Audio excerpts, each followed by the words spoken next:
आपको मेरा चैनल पसंद है तो प्लीज लाइक करें और नए वीडियो को सबसे पहले आप ही देखें, इसीलिए भारती आर्ट्स क्लासेस चैनल को सब्सक्राइब करके घंटी को जरूर दबाएं। नमस्ते, आदाब, सत श्री अकाल, की हाल चाल। भारती आर्ट्स क्लासेस में आप सभी अध्ययन करने वाले मित्रों को हमारा बहुत बहुत बहुत दिल से शुभकामनाएं।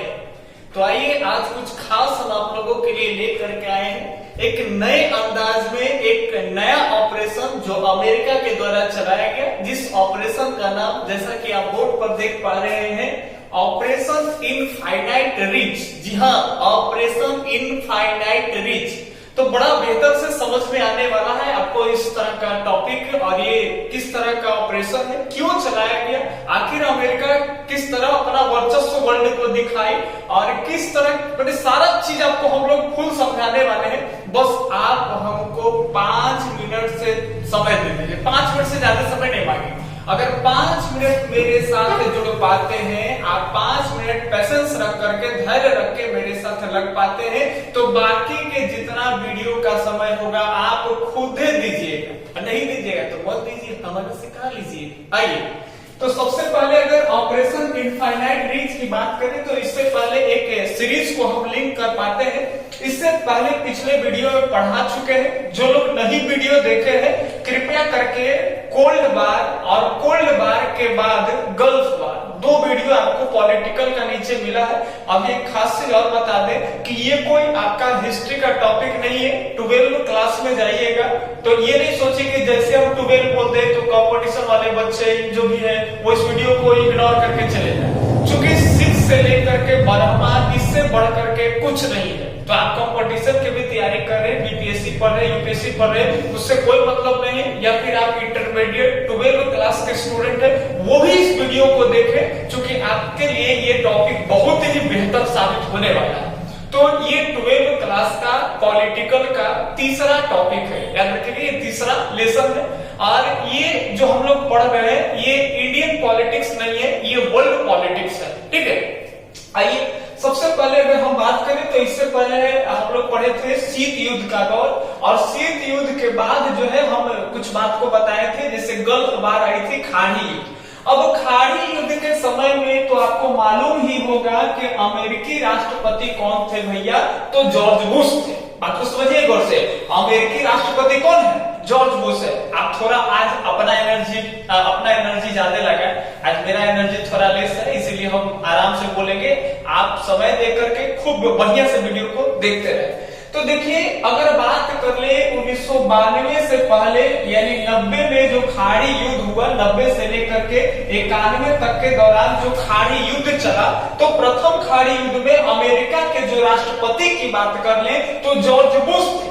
लेकिन जब 92 में जब इलेक्शन हुआ तो 92 के इलेक्शन में जो है अमेरिका में नए राष्ट्रपति उभर करके आए, चुना करके आए, जिनका नाम था बिल क्लिंटन। याद रखिए, कौन सा नाम है, बिल क्लिंटन। तो बिल क्लिंटन के पहले अगर राष्ट्रपति देखे अमेरिका के तो उनका नाम था जॉर्ज बुश, और बिल क्लिंटन के बाद भी देखे तो उनका भी नाम जो है जॉर्ज बुश है। यानी इनके पहले जॉर्ज बुश राष्ट्रपति रहे अमेरिका के, और ये बिल क्लिंटन के बाद फिर दोबारा से चुनाए कौन, तब जॉर्ज बुश। अच्छा, आखिर एक चीज बता देते हैं कि क्यों जॉर्ज बुश क्यों हार गए, तो इसका रीजन हम आपको बताते हैं कि अगर बात जैसे ही हम लोग करें अमेरिका के, एक एवरेज में मान लेते हैं कि जैसे ही अमेरिका के बात करें तो अमेरिका अगर हार गया तो क्यों, आखिर कुछ इस तरह का काम नहीं दिखाया क्या अमेरिका के लिए, अमेरिका के लोगों के लिए, अमेरिकन सिटीजन के लिए क्या ये गौरव की बात नहीं थे कि इस समय में जॉर्ज बुश जो थे वो वर्ल्ड में ताबड़तोड़ टक्कर दे रहे थे?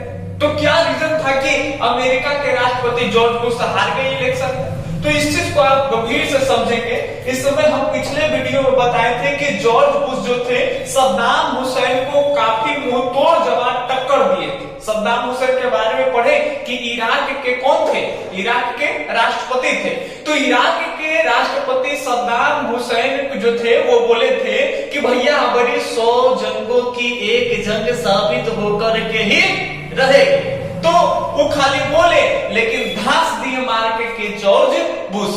लेकिन जॉर्ज बुश मार्गो किए, लेकिन तैयो खुश हो गए। क्या है, कोई रीजन, इलेक्शन में हार क्यों गए? तो इसका रीजन यही था कि कहते हैं कि जॉर्ज बुश जो है वो ऊपर लेवल के तो काम किए, एक देश से दूसरे देश, दूसरे तीसरे देश, यानी बाहर में देश के ऊपर में जो है खूब बेहतरीन ढंग से अपना रोल निभाए, लेकिन देश के अंदर में जो लोगों की जो स्थितियां थे उन स्थितियों के ऊपर में जो है बेहतरीन ढंग से ये ध्यान ही नहीं दिए। तो बताइए, लोग जैसे अपने इंडिया में देख लीजिए कि अगर मान लेते हैं कोई पीएम हो, अक्सर लोग अवहेलना करते हैं कि यहाँ के लोग भूखमरी में मर रहा है, गरीबी में मर रहा है, हालात बेकार है, अर्थव्यवस्था गिर रहा है, आप पीएम है जो दूसरे देश में रोज दौरे पर है ना? तो लोग कहता है कि बढ़िया पीएम नहीं, अपने देश के हालात को देखना चाहिए था, तो ये जा करके विदेशों से दौरा कर। तो हर बात के दो बात है ना? अब एक दौरा करेंगे तो दुनिया से बढ़िया बढ़िया मल्टीनेशनल कंपनी से हाथ मिलेगा, मल्टीनेशनल कंपनियां आएंगे भारत में, कंपनियां लगाएंगे, तो कंपनी लगाएंगे, वस्तु का जो होगा, वस्तुओं का ज्यादा बनना शुरू होगा, तो मार्केट जो होगा, जितने भी कंपनियां होंगे उसमें कंपटीशन होगी, तो कॉम्पिटिटिव का जो बाजार आएगा, तो जाहिर सी बात है कि एक कंपनी चाहेगी कि हम महंगा दें तो दूसरा कंपनी सस्ता देगा, तो वस्तु सस्ते होंगे, लोगों को रोजगार मिलेगा, बहुत सारे फायदे भी। अब लोग हर एंगल से नहीं सोचेगा। तो देखिए यहाँ क्या था कि अमेरिका के राष्ट्रपति जो थे ईरान पर अटैक किए थे, लेकिन अपने यहाँ के डोमेस्टिक जो मामला था, घरेलू मामला था, तो घरेलू मामले पर जॉर्ज बुश का कोई जो था वो नियंत्रण ध्यानवान नहीं, जिनके कारण कहते हैं कि जॉर्ज बुश जो है वो 1992 के जो चुनाव हुआ उस चुनाव में वो क्या हो गए, बुरी तरह से हार गए। अब हारने के बाद क्या हुआ कि बिल क्लिंटन जो डेमोक्रेटिक पार्टी के थे, ठीक है, तो बिल क्लिंटन नए राष्ट्रपति चुनाव करके आए। अच्छा, एक चीज और है कि यहाँ जब जॉर्ज बुश जब हारे थे तो बिल क्लिंटन को चुनाव में एक मौका मिल गया कि अमेरिकन जो सिटीजन थे, अमेरिकन जो नागरिक थे, तो नागरिक के रूप में एक हवा बांधने का इनको काम मिल गया कि भैया इससे पहले जॉर्ज बुश तो रहे, लेकिन बताइए देश के हित के लिए कुछ किए, देश में मैंने उस तरह के बहुत सारे मुद्दा ले लिए जो देश के इंटरनल मामले थे, ठीक है, क्योंकि ये जो कार्य कर रहे थे देश के एक्सटर्नली मामले पर थे, है ना? इनका ज्यादातर वर्ल्ड के ऊपर में ध्यान था, अपने देश के अंदर इंटरनली मामले पर था नहीं, और उसी इंटरनली मामले का फायदा उठाए चुनाव में कौन? बिल क्लिंटन, और बहुमत अच्छे पा करके बिल क्लिंटन जो है अगले राष्ट्रपति बने। और जैसा कि आप सब जानते हैं कि अमेरिका में कोई राष्ट्रपति के पद पर रहता है 4 साल, वहां जो शासन काल होता है, जैसे हमारे यहाँ प्रधानमंत्री का शासन काल 5 वर्षों का होता है ना, तो अमेरिकी राष्ट्रपति का शासन काल 4 वर्ष का। तो 1992 से लेकर के 1996 तक बिल क्लिंटन अमेरिका के जो है राष्ट्रपति रहते हैं। और इनके बारे में अगर हम बात जैसे आपको करें तो इन्होंने डोमेस्टिक मामलों पर, घरेलू मामले पर बहुत ज्यादा बेहतरीन ध्यान दिए, जलवायु वगैरह जितने भी परिवर्तन होते थे उनसे जो नुकसान है क्या है नहीं है, उन सभी के लिए व्यवस्थित ढंग से हर तरह का प्रावधान किया, बहुत बेहतर मैनेजमेंट कर करके रखे। तो ये तो इनका घरेलू बात था। क्या अब एक्सटर्नली के देखें कि क्या जब बिल क्लिंटन अमेरिका के राष्ट्रपति थे तो उस समय क्या युद्ध वगैरह नहीं हुआ, मुंह तोड़ टक्कर जवाब नहीं दिया गया उस समय भी। अब यही तो हम पढ़ना चाह रहे हैं, आपको बताना चाहते हैं ये ऑपरेशन इनफाइनाइट रिच है क्या। अब यहां से आपका शुरुआती हो जाता है कि ऑपरेशन इनफाइनाइट रिच के दौरान जो है अमेरिकी राष्ट्रपति के बात करें तो अमेरिकी राष्ट्रपति कौन है? Bill Clinton. और एक चीज और याद रखेंगे, इनके बाद भी फिर कौन बन जाएंगे? George Bush. अब इस चीज को समझेंगे कि देखिए हर देश में दूसरे देश में हर देश का एक अपना अपना एम्बेसी होता है, जिसको हम लोग हिंदी में दूतावास बोलते हैं। दूतावास का मतलब होता है कि जहां दूसरे देशों से जो है कुछ लोग आते हैं, जैसे आप लोग राजदूत का नाम सुने होंगे कि चंद्रगुप्त मौर्य के दरबार में फलाना राजदूत आया था, इसके दरबार में ये आया था, है ना? उस तरह से जैसे मेगास्थनीज के बारे में पढ़े होंगे, इस तरह से बहुत थे। तो दूसरे देश के, हर देश में दूसरे देश के लिए एक भवन होता है, यानी दूसरे देश से आए हुए राजदूत जो है वो जिस भवन में रहेंगे तो वो जगह जो होगा वो एम्बेसी कहलाएगा, यानी उसको हिंदी में दूतावास बोलते हैं।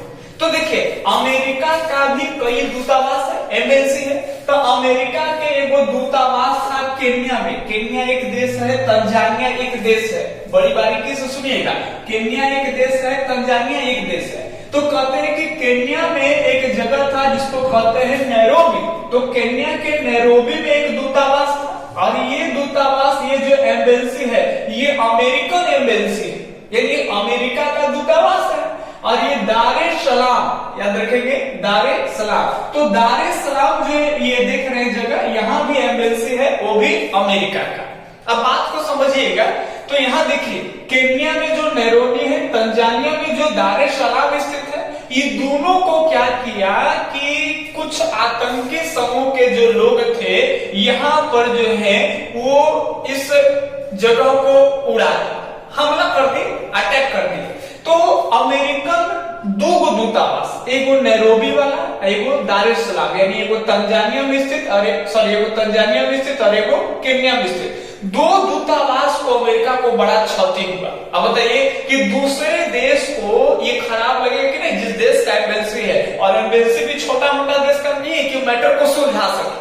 अब ये एम्बेसी एक प्रकार के ये जो है ये अमेरिकन एम्बेसी, तो बताइए अमेरिका एम्बेसी है तो अमेरिका को खराब लगेगा कि नहीं। अब यहाँ ये भी एक बात होता है कि अमेरिकन एम्बेसी को उड़ाने का हिम्मत कौन कर दिया, तो ये बात होता है ना, जाहिर सी बात है।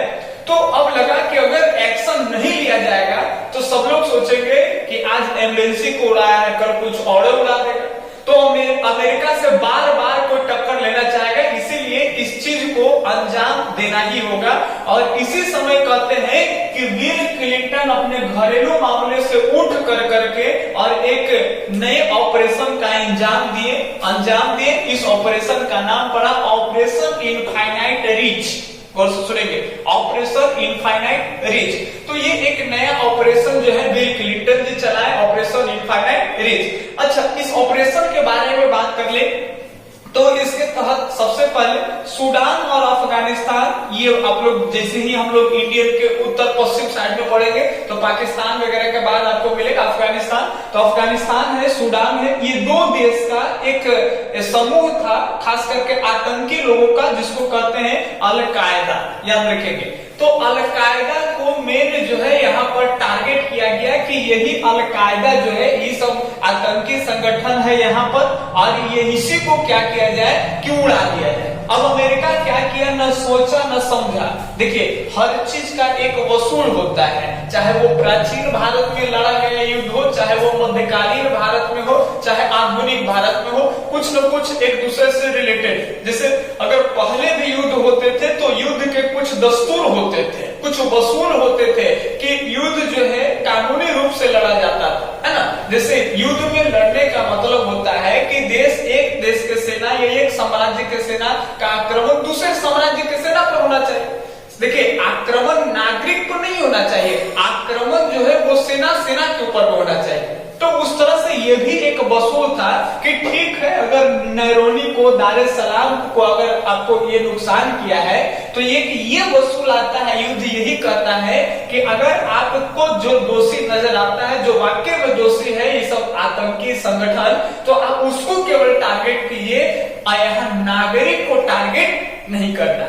लेकिन यूएनओ की बात को ठुकरा दिया। ध्यान सुनेंगे, यूएनओ आप लोग पढ़े ही होंगे, और इसमें जितने भी आप लोग जानते हैं कि 15 गो टोटल सदस्य होते हैं, 5 गो अस्थायी और 10 गो अस्थायी। ठीक है, तो अमेरिका जो है यूएनओ का क्या है, अस्थायी मेंबर है, और अस्थायी मेंबर होने के कारण इसको वीटो पावर भी मिला हुआ है। और एक आमतौर पर साधारण सी बात कर ले तो कहते हैं कि ये जो यूएनओ है ये इसमें अमेरिका का एक चलता है ना, अपना अमेरिका वर्चस्व दिखाते रहती है। अब ये वर्ल्ड का सबसे हेड चीज है, अभी जो है न कहे ये अपना इसका नियम कानून है, प्रावधान है, ये सारे इसको बात को ठुकरा करके कर बात नहीं माना और कहते हैं कि सूडान और अफगानिस्तान के अल-कायदा पर जो है अमेरिका क्रूज मिसाइल से हमला कर दिया।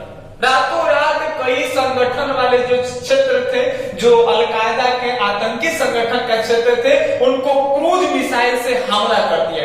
और अमेरिका दिखा रहा है कि देखो, अगर तुम हिम्मत किया है तो उसको परिणाम क्या होता है। अगर अमेरिका भी अगर एक्शन नहीं लेती तो फिर हो सकता है कि कोई आतंकी संगठन फिर जो है अमेरिका को उंगली कर देता। तो अमेरिका भी दिखाना चाह रही है कि अमेरिका से भिड़ने का नतीजा क्या होता है, अंजाम क्या होता है, अपनी आंखों से देखो। और जिस तरह से आप देख पा रहे हैं कि यूएनओ की बात को ठुकरा कर करके और अमेरिका जो है अल-कायदा को एक टारगेट किया और उड़ा दिया। अब इसमें अमेरिका पर आरोप भी लगाया जाता है कि आपने जो है ठीक है और युद्ध का एक वसूल होता है, लेकिन आपने यहाँ के साधारण नागरिकों को भी टारगेट क्यों किया?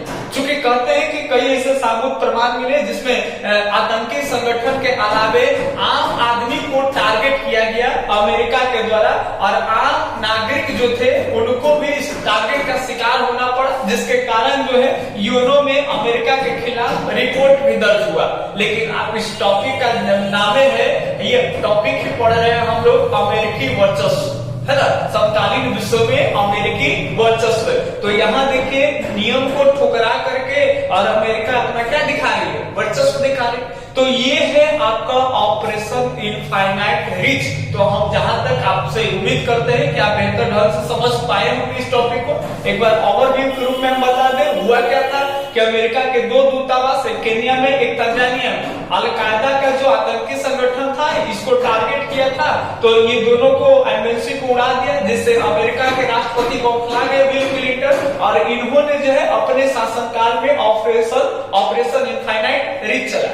तो एक चीज ये भी सवाल बनते हैं कि ऑपरेशन इनफाइनाइट रीच का संबंध किससे है? तो अमेरिकी दूतावास हमले से, ठीक है। तो अमेरिकी दूतावास हमले से संबंधित अगर कोई ऑपरेशन पूछे, आपको ऑप्शन में दे दे ऑपरेशन डेजर्ट स्ट्रैंड, है ना, इसके अलावा दे दे ऑपरेशन एंडिवरिंग फ्रीडम, ऑपरेशन जो है इनफाइनाइट रीच, तो याद रखेंगे ऑपरेशन इनफाइनाइट रीच। अभी देखिए हम 4 को आपका ऑपरेशन पढ़ाएंगे जिससे आपको पता चलेगा अमेरिका कितना ज्यादा अपना वर्चस्व वर्ल्ड को दिखाना चाहती है। तो ये को हम लोग पढ़ चुके हैं जिसका नाम था ऑपरेशन डेजर्ट स्ट्रॉम, ठीक है। और ये आपका अमेरिका का दूसरा, अच्छा एक चीज, ऑपरेशन डेजर्ट स्ट्रॉम का संबंध कौन से युद्ध से था? खाड़ी युद्ध से। और उस समय अमेरिकी राष्ट्रपति कौन थे? George Bush. अभी जो पढ़े ये बिल क्लिंटन इस समय है, और ये कौन से ऑपरेशन को अंजाम दिए बिल क्लिंटन? तो इनफाइनाइट रीच। और इनफाइनाइट रीच कौन से युद्ध से संबंधित है? तो याद रखेंगे ये जो है अमेरिका के दूतावास हमला से संबंधित है।